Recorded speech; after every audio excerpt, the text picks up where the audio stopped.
Pemirsa, keluarga besar Partai Gerindra Provinsi Bali tengah berduka. Pasalnya, Ketua DPD Gerindra Bali, Ida Bagus Putu Soekarto berpulang Kamis pagi.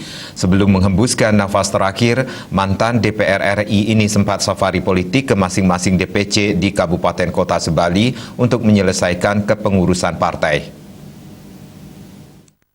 Staf ahli Partai Gerindra Bali, Raimisno, menjelaskan bahwa mendiang diketahui sakit sejak awal Juni lalu.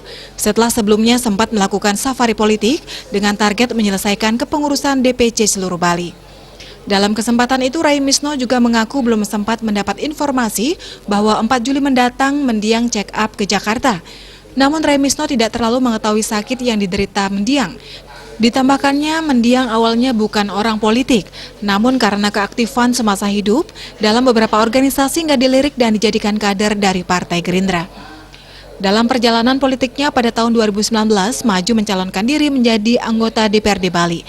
Sehingga pada 2009 sampai 2014, ia menjadi anggota DPRD, bahkan menjadi wakil ketua DPRD saat itu. Kemudian diperintahkan untuk ke DPR RI dan lolos pada tahun 2014-2019 di DPR RI. Beliau jadi ketua DPD Gerindra setelah duduk di wakil DPRD Bali.